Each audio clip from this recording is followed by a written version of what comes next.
Hey, it's H here, and on today's video we're checking out Bitcoin. This chart is Brave New Coin liquid index for Bitcoin that includes the really early days of Bitcoin action, and therefore that is the one that I'm using for this high time frame count. Now today we're checking out Elliott Wave count in really high time frame for Bitcoin. So what do we do first when we open this chart? We're looking for corrections. How can we determine connections and whether they are related to each other or not, based on degree and magnitude and time. Now what can you do first is look at the main corrections you see on the screen and label them. I've done so with just a regular line, trend line, and have these options enabled so you can see the time and magnitude of these easily. Now the first idea I had is this. So we started around here 2010, but we are not certain because the price history does not exist here how long or how low this actually goes. Now we're on logarithmic scale, but the true zero is around here, so obviously there is some action that could happen there, but it is not seen on this chart at all. So due to this scale of correction down here, 94% almost, I favored this as a 1-2 in cycle scale. Now then, starting to unravel this count, I had 1, 2, 1, 2, 3, 4, 5 into third of primary, fourth of primary, fifth of primary, into third of into the third of cycle. Now having this price history down here, we can check out some projected possibilities and targets for Wave 3. Now none of these really struck out, as everything seems to be that this alleged Wave 3 would be smaller than this Wave 1, and that is definitely something that is not right, at least in my books. It's not. Well, we can see now again if it is actually possible. Even we can take the count here, and 1-to-1 would be around $96,000. Now this idea is not dead, but this Wave 5, wherever it ends or starts from, needs to be smaller than 3, depending of course again where you start from this for this Wave 1. Now this is just the first idea I had. Another one is, just because this Wave 3 looks so small, what if this is just the primary one of this third cycle wave? And that turned out to be my main idea, as it is turning out to be better. Now, so currently we would be doing this is the primary one, primary 2 here, taking us down another 83%. Note that this is steeper, this first wave here, or this first correction of 94% compared to this one, 83. Now, having that said, we are looking for and climbing, whether you're pulling this here or here depends a bit on how you want to build your count. I have 2 different options, so let's dig into those. For this Wave 3, let me rescale that. So this is the first option here, and this is looking that we are starting the third wave here. we're getting WXYXZ, which is really rare, and for that reason it is something to keep in mind. But just imagine this triple zigzag correction. We know that there should be alteration between the corrections, so whatever this is shouldn't be the same as here. Now the second option, the impulse wave here is the same, basically shifting in degrees, but we're actually starting the count here. Now I guess we could start to argue this is WXY then, or yeah, the ABC doesn't really suit this, right? As the correction or the retracement here is only around or less than 618, so it's not even near a flat. So that's why I just wanted to remind us there. Now this would bring this correction here more towards the 86% of the correction. But again, it would be smaller than this one, which would make sense. Now, both of these counts end in a primary 3 right here. And why I had this labeled here as 3 and not anywhere else, it's just because the highest RSI of this area is here. So this would be the third of the third minute, third of the minuet of the minute of the fifth of minor of the third of intermediate. Let's see if we can see it better here. Not really. We're needing this again.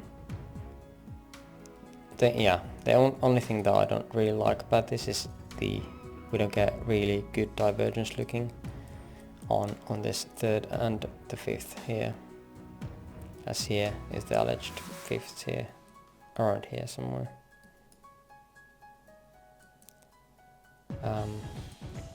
But yeah, that was the idea here, that this is an impulse wave that is some way related to this one. Now we could see that this next correction again is quite steep one, and again there is, let's check that out. I labeled it as the fourth of this primary here, but again thinking, let's take this off for now and just show you guys this extension from here. Oh, I have it here, okay, that's good. So 618, where is that? Here we go. Again, the 1 is smaller than 3. It's larger than 3,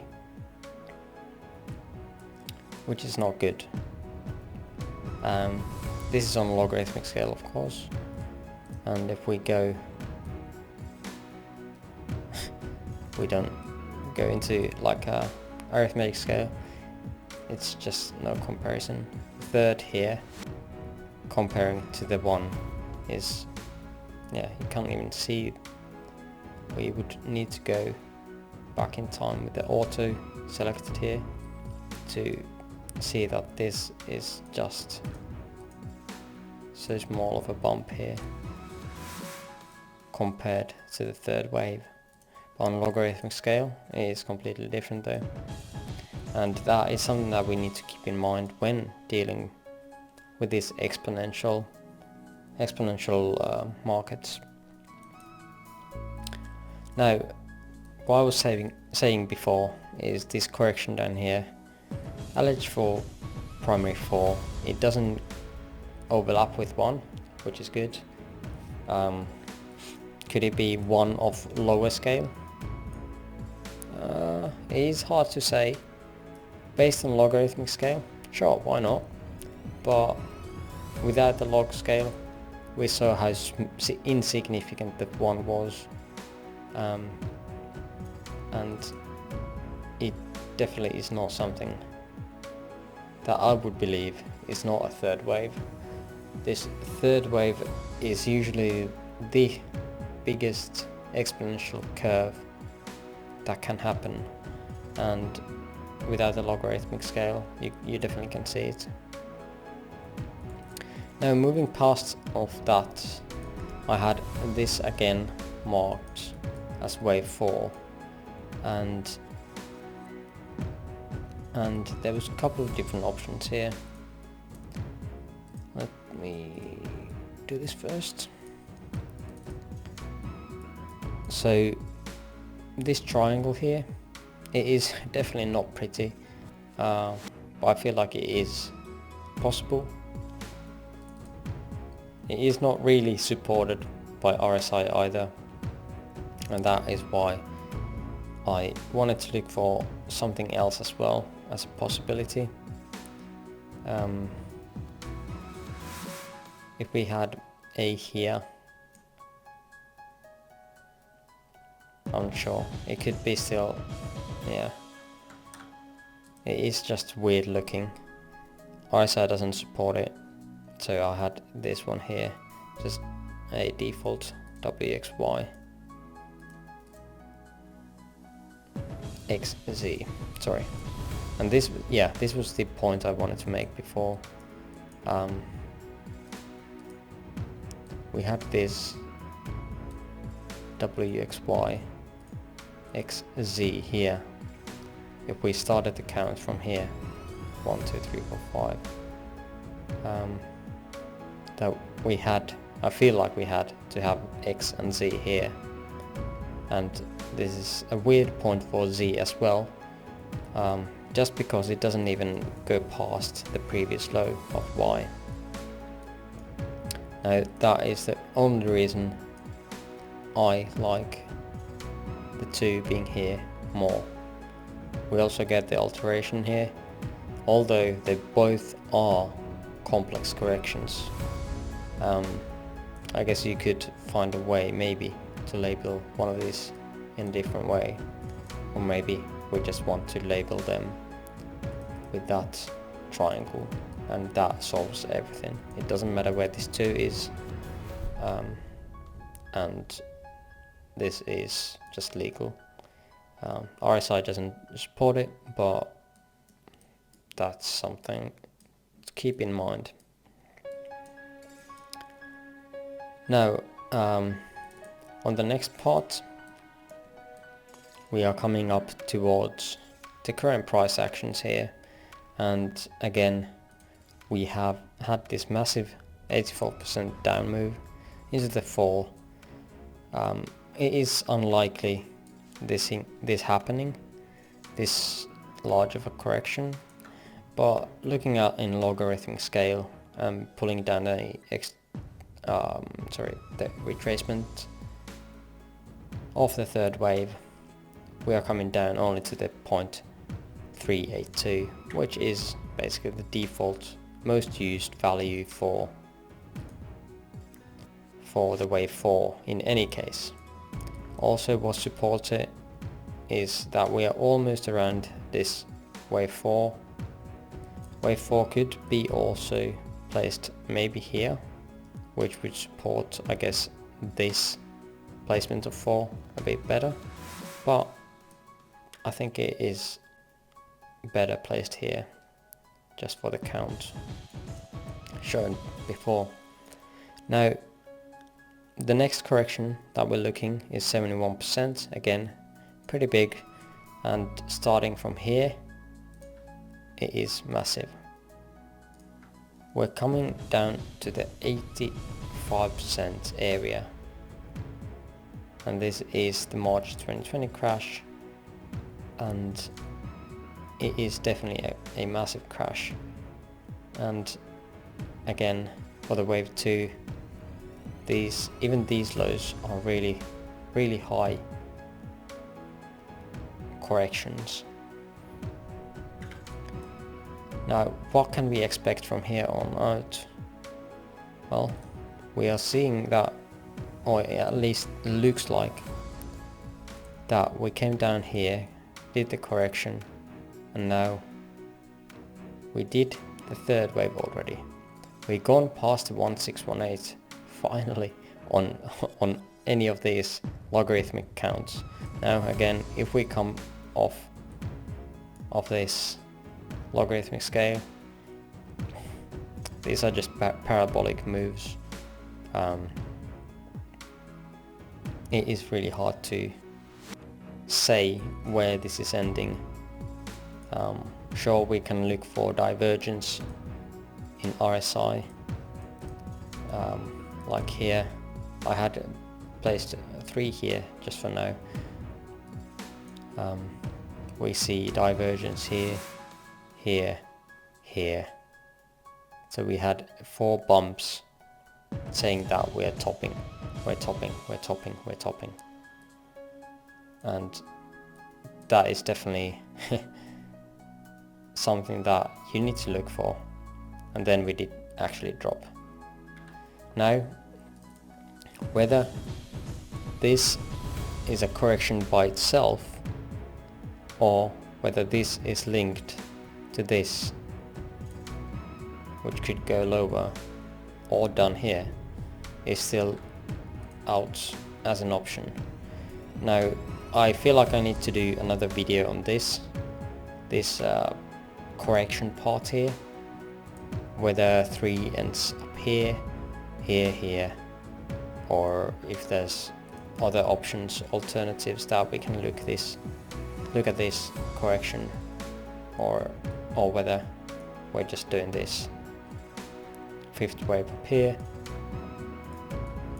ending the 5th of primary, ending the cycle 3, which would mean a lot of downside, a lot.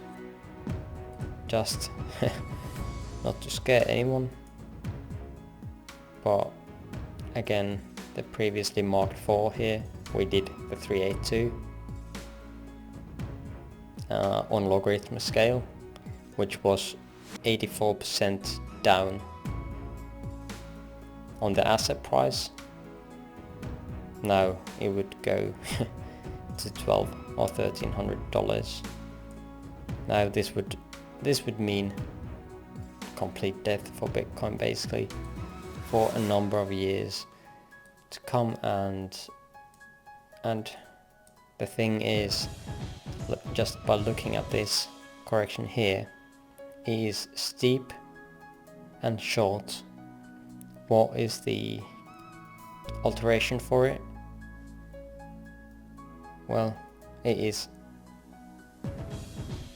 a lot of sideways action in time and short. So this maybe could be placed like this, that we might not come down to this point here, 382, just because this was so deep. But that is just one option that might happen or might not happen. There's loads of different possibilities here, and we should look for clues what is happening on the small time frame. But I think that is the idea I wanted to present here, and some basic Elliott Wave labeling, I guess, and reasons behind it. So for now, I thank you for watching, and bye bye.